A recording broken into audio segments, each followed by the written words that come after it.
Viewers नमस्कार, मैं हूं डॉक्टर अमित तिवारी और आज आपके साथ बात करने जा रहा हूं इंटरनेशनल इश्यूज़ के बारे में, जियोपॉलिटिक्स के बारे में और कुछ ऐसे मुद्दों के बारे में जिनको आपको जानना चाहिए।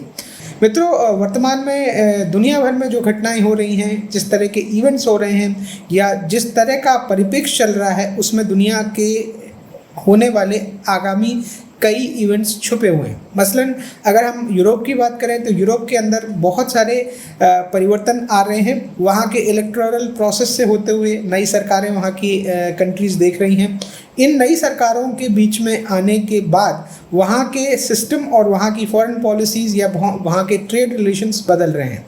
इसी तरह दुनिया भर में जो युद्ध के सायरन बज रहे हैं, उसमें रशिया यूक्रेन विवाद हो या रशिया का यूक्रेन के साथ युद्ध हो, इजराइल और हमास के बीच की जो फ़िलिस्तीन के बीच की जो लड़ाई है, इसके अलावा भारत के संदर्भों में अगर हम बात करें तो भारत का चीन के साथ और भारत के साथ पाकिस्तान की जो गतिविधियां हैं उनके संदर्भों में, और अमेरिका में होने वाले चुनाव, और ख़ासकर एक इवेंट जिसने दुनिया को थोड़ा सा हतप्रभ भी किया और सीक्रेट सर्विस जैसी एक हाई प्रोफाइल सिक्योरिटी एजेंसी जो कहती है कि युद्ध में भी वो यूएस प्रेसिडेंट को प्रोटेक्ट कर सकते हैं, उनके लगभग एक फेलियर को लेकर जो डिस्कशन चल रहा है।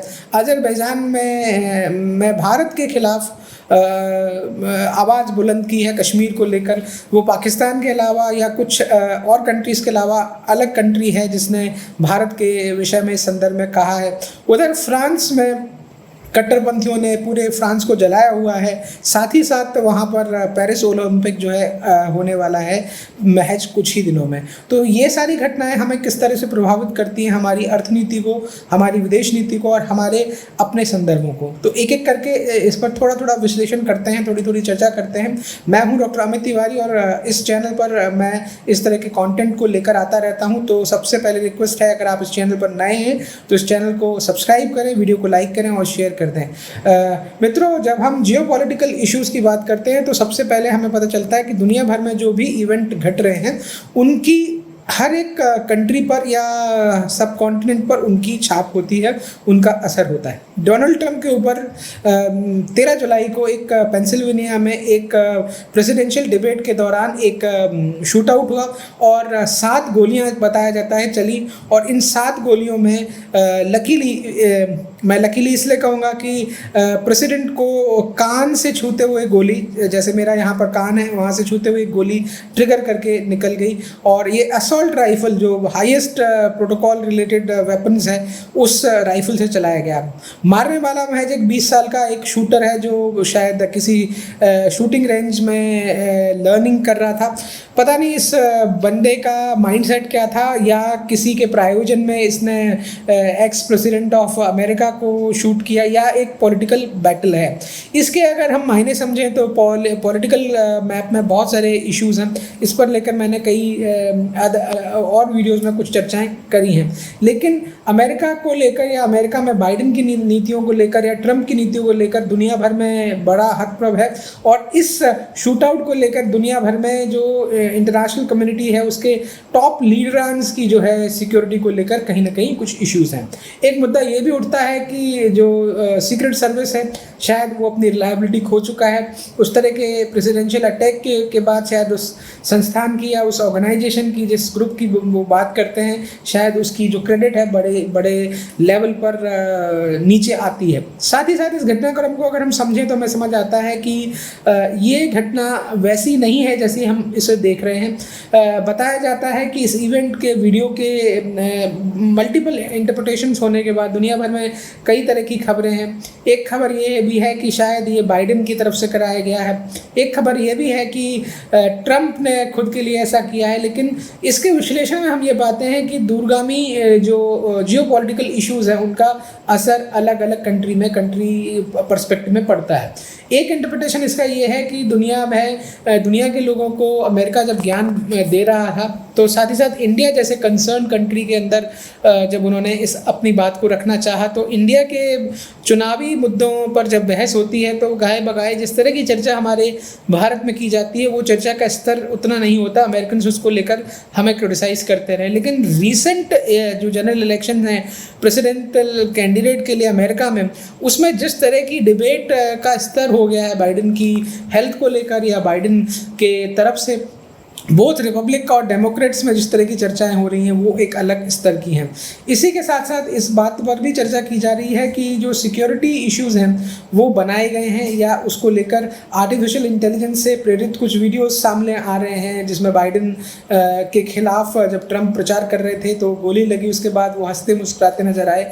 ये हालांकि एक AI generated fictitious fraud fake videos या फोटोज़ हैं, लेकिन इस बात से ये भी समझ में आता है कि जियोपॉलिटिक्स किस हद तक घातक हो गई है दुनिया भर में। मैं सिक्योरिटीज़ को लेकर अगर हम डिफरेंट कंसर्न्स की बात करें तो ये बात भी सहज भले में समझ में आती है कि अमेरिका के पेंसिल्वेनिया जैसे स्टेट के अंदर अगर ये चीज़ें हो सकती हैं तो शायद दुनिया में कोई भी राष्ट्राध्यक्ष सुरक्षित नहीं है।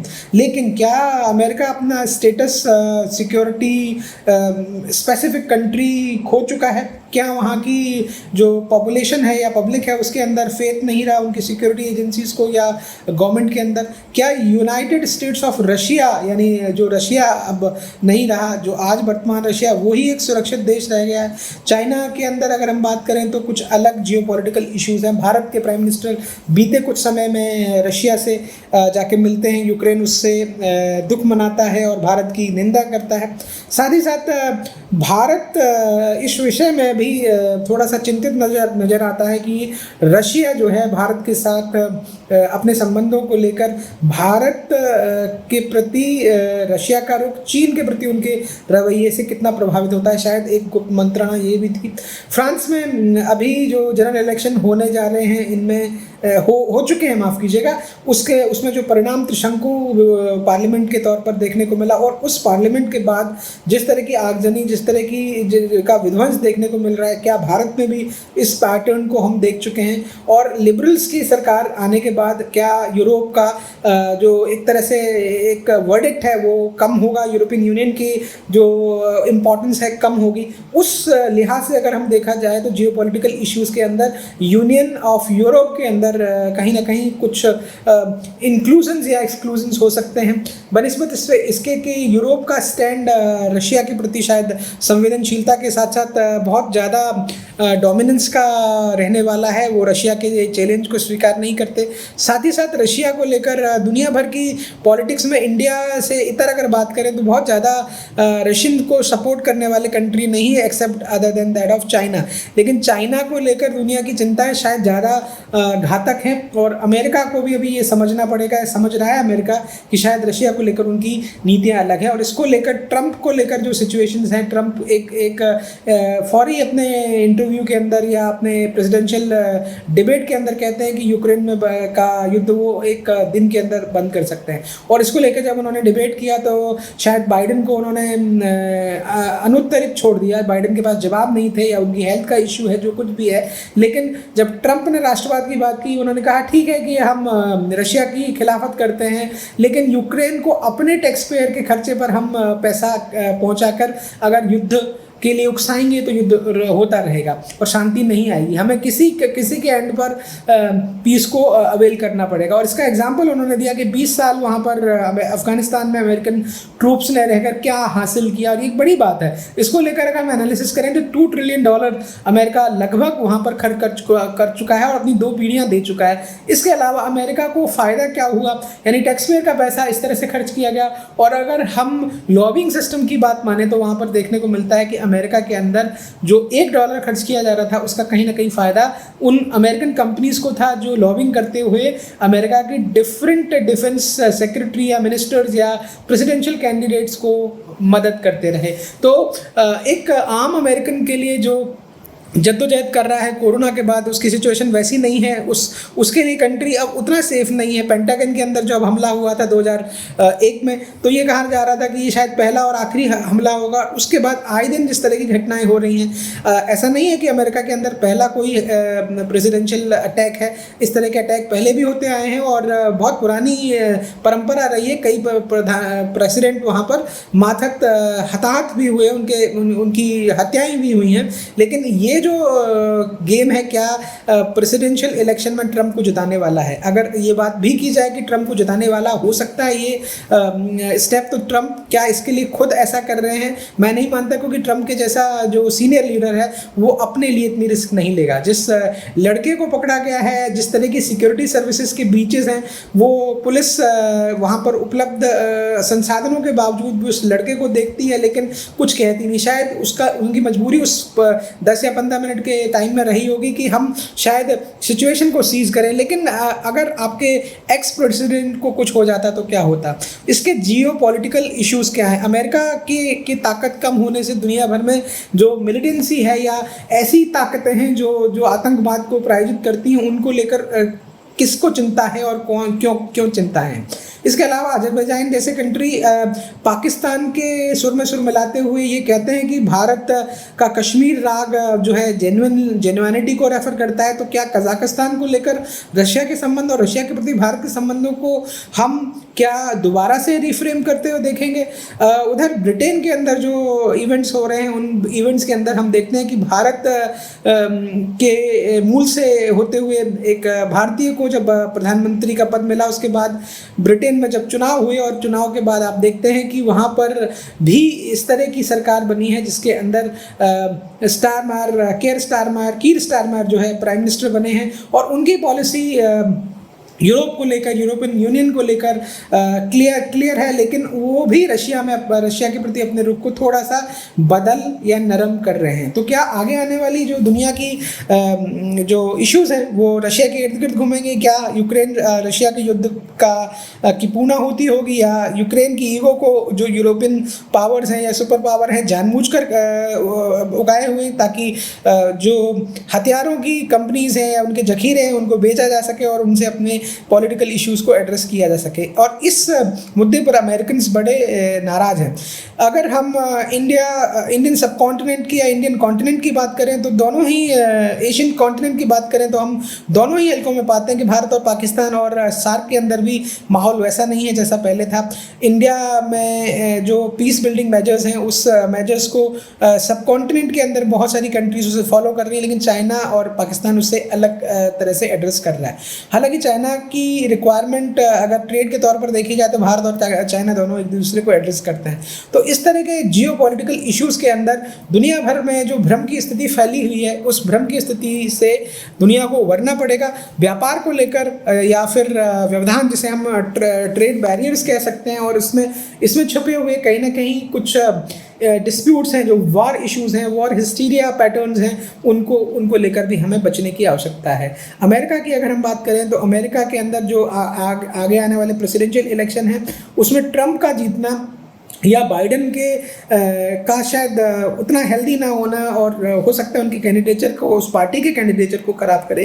और अमेरिकन्स को लेकर भी ये बात है कि दुनिया भर में जो स्यूडो इस्लामिक कल्चर चल गया है, चाहे वो यूरोप हो, यूरोप के अंदर फ्रांस हो या फिर इंग्लैंड हो, वहाँ हम देख रहे हैं कि कहीं ना कहीं कट्टरपंथियों के मातहत कुछ ऐसे हितों को साधा जा रहा है जहाँ पर डिस्ट्रक्शन की बात हो रही है। एक तरफ यूरोप में पेरिस जैसी कंट्री और लंदन जैसी कंट्री को कोट करते हुए खुद एक्स या फॉर्मर यूएस प्रेसिडेंट कहते हैं कि लंदन और पेरिस कितना बदल गए। और कितना बदल गए का मतलब ऐसा है कि वहाँ जो मिलिटेंसी का इशू बढ़ा है, वहाँ जो नॉन इस्लामिक इश्यूज स्कॉलर्स हुआ करते थे उनकी संख्या में बहुत कमी आई है, और इस्लामिक बिलीव करने वाले डिस्ट्रक्टर या डेमोलिशर्स की संख्या बढ़ी है। तो क्या यूरोप की जो ओवरऑल हेल्थ है, उनका जो पैटर्न है, उनके जो इकोनॉमिक पैटर्न्स हैं या मूवमेंट है, उसके अंदर फ़र्क आएगा? इसको लेकर कितने ट्रेड इश्यूज़ पर अफेक्ट होगा? क्या कॉन्फ्लिक्ट क्रिएट होंगे एशिया के लिए? एशिया में जो सुपर पावर हैं, चाहे वो चाइना हो, और उसके बाद जब इंडिया की बात करते हैं तो उनको लेकर कितने प्रो या नेगेटिव इश्यूज़ ट्रेड को लेकर बन रहे हैं? इस वक़्त भारत की स्थिति भी अगर हम बात करें तो जियोपॉलिटिकल कंडीशंस में अब वैसी नहीं है जैसी पिछले 5 साल या 10 साल पहले थी। भारत के स्ट्रेटेजिक पार्टनर के तौर पर रशिया के साथ हमारी बढ़ती दोस्ती और अमेरिका के साथ हमारे चयनित सेलेक्टिव इश्यूज़, जिसमें खालिस्तान का एक मुद्दा है जिसको हम कहते थे कि ये हमारा बड़ा लोकल मुद्दा है, अब हमारा लोकल मुद्दा बड़ा ग्लोबल मुद्दा है। और इसीलिए मैं इस बात पर, इस विषय में इतने सारे मुद्दों की चर्चा एक साथ करने की कोशिश कर रहा हूँ। और मेरा मकसद ये है कि इन प्रपंचों के अंदर या इन प्रोपोगेंडास के अंदर कुछ ना कुछ ऐसा छिपा हुआ है जो इंटरनेशनल जियोपॉलिटिक्स के लिए, इंटरनेशनल रिलेशंस के लिए, ट्रेड्स के लिए बहुत इंपॉर्टेंट है। और इसमें एक बड़ी बात है कि युद्ध के लिए जो डिफेंस बजट सिस्टम है दुनिया भर के कंट्रीज़ का बढ़ रहा है, बन रहा है, और इसमें कुछ ना कुछ एक दूसरे को कैपिटलाइज करने की इश्यूज़ हैं। फ्रांस को अगर इंडिया के साथ हम नापें तोलें, उनके व्यवहार को परखें, तो पाते हैं कि फ्रांस की विदेश नीति मौलिक तौर पर भारत से निर्यात आधारित है, वो बदलने वाली नहीं है। यही हाल ब्रिटेन का है। लेकिन ब्रिटेन के साथ भारत के जो ह्यूमन कैपिटल रिलेशंस है उस पर लेकर बहुत सारे इश्यूज़ को लेकर स्टेयर की एनमार चेंज करने वाले हैं अपनी पॉलिसी इश्यूज़ को, और वो करना भी चाहिए। वो उन इमिग्रेंट्स के बारे में डिस्कशन कर रहे हैं जो भारत के भी हैं या भारत से अदर कंट्रीज़ के हैं, एशियन कंट्रीज़ के मेनली हैं, जो यूरोप में आकर बसते हैं और यूरोप की जियोपॉलिटिकल स्ट्रेटजीज़ को चेंज करते हैं। और एक नॉन यूरोपियन जब गवर्निंग बॉडी के अंदर जाता है तो उसके क्या असर होते हैं, और इस चीज़ को लेकर शायद अमेरिका में, शायद यूरोप में और यूरोपियन अदर कंट्रीज़ के अंदर भी कई इश्यूज़ हैं। तो कुल मिलाकर ज्वलंत मुद्दों के साथ दुनिया आगे बढ़ रही है। भारत के इंटरनेशनल रिलेशंस में भारत का ओपेक कंट्रीज़ के साथ या भारत का अपने पड़ोसियों के साथ शायद trade, world famous trade country का दर्जा देना और उस दर्जे को अलग लेवल पर ले जाना एक अलग स्ट्रेटजी है। हालांकि भारत चाइना के एग्जिस्टेंस को नहीं नकारता, लेकिन भारत चाइना के साथ ट्रेड करते समय उहापोह की स्थिति में अपने आप को पाता है। रशिया के साथ भी अभी दुनिया के संबंध वैसे नहीं है जैसे होने चाहिए। और क्या ये संबंध और बिगड़ेंगे? क्या फ्रांस या यूरोप के अन्य कंट्रीज़ के अंदर स्ट्रेटेजिक मूव्स जो हैं यूरोप के प्रति, रशिया के प्रति बदलेंगे? इस बदलाव की स्थिति में भारत का क्या रोल होगा और भारत की अर्थव्यवस्था पर इसका क्या असर पड़ेगा? जो हमारे ट्रेड एग्रीमेंट्स हैं, global trade agreement on services के पैटर्न पर, वो भूगोलशाह बदलते जा रहे हैं। मसलन हम जियोपॉलिटिक्स के अंदर जिन चीज़ों को एड्रेस नहीं कर रहे थे पिछले 5 या 10 सालों में, अब उन चीज़ों की एक्सपेक्टेशन है। अमेरिकन कॉन्टिनेंट के अलावा कुछ घटनाएं अफ्रीकन कॉन्टिनेंट में भी ऐसी घट रही हैं जहाँ पर इस्लामिक मिलिटेंसी की घटनाएं हम देख रहे हैं। इसके अलावा यूरोप के अलावा ऑस्ट्रेलियन सब कॉन्टिनेंट के अंदर भी अनरेस्ट है। तो दुनिया में विद्यमान इस अनरेस्ट की वजह से और जियोपॉलिटिकल या पॉलिटिकल इश्यूज़ के अंदर जो बदलाव आ रहे हैं उसका समकालिक प्रभाव पड़ रहा है। हम सब एक ऐसी इकोनॉमिक्स या सोशल पैटर्न के अंदर जुड़े हुए हैं जिसका हमारे ऊपर व्यवहारिक अर्थों में असर पड़ना लाजमी है। चाहे वो इवेंट भारत के प्रधानमंत्री का पुतिन से मिलना हो, या फिर बाइडेन या ट्रम्प का बहस हो, या फिर कीर स्टारमार का प्रधानमंत्री बनना हो, या फिर G7 के इवेंट हो, इन सभी मुद्दों में विश्लेषण के आधार पर हम ये कह सकते हैं कि देश या दुनिया के हर कंट्री को अपने स्टैंडर्ड पर अपनी फॉरेन पॉलिसी को या अपनी डिप्लोमेसी को चेंज करने का एक पैटर्न सेट करते हुए हम देख रहे हैं। और वो बात दुनिया में कि कोई परमानेंट दुश्मन या दोस्त नहीं होता था, वैसा होते तो नहीं दिख रहा है, लेकिन हमारे दुनिया में अब वैसी दुनिया फिर से बन रही है जहाँ पर USSR के खिलाफ रेस्ट ऑफ दी कंट्रीज़ आ रहे हैं। नेटो के प्रेसिडेंट बनने के बाद जब नेदरलैंड के फॉर्मर प्राइम मिनिस्टर को देखा जा रहा है तो उनकी एग्रेसिव अप्रोच के साथ वो नेटो को बहुत एग्रेसिवली रशिया के खिलाफ देख रहे हैं। और रशिया भी बायलैटरल ट्रेड को छोड़ दिया जाए, वॉरफेयर के अंदर वॉर मॉन्गरिंग तो कर रहा है। तो ऐसे हालात में क्या इकोनॉमिक प्रोस्पेक्ट बदलेंगे, क्या सोशल चेंजेस होंगे, और इस पर हम अपने आकलन करेंगे, देखते रहेंगे, समझते रहेंगे इन घटनाओं को और इन घटनाओं के द्वारा पड़ने वाले हमारे ऊपर असर। दुनिया में मैं आपको गुड नाइट कहूँ उससे पहले ये कहूँगा कि दुनिया में पीस या प्रॉस्पेरिटी मेंटेन होनी चाहिए। उसके लिए हर तबके के कंट्रीज़ को कॉमन प्लेटफॉर्म पर आकर दुनिया में प्रॉस्पेरिटी मेंटेन करने के लिए, पीस मेंटेन करने के लिए सामूहिक मुद्दों पर, मानवता के मुद्दों पर साथ आना चाहिए। चाहे अमेरिका हो, चाहे रशिया हो, चाहे चाइना हो, चाहे इंडिया हो, लेकिन इसमें दुनिया के हर कंट्री का अपना हित भी जुड़ा हो। नमस्कार, धन्यवाद।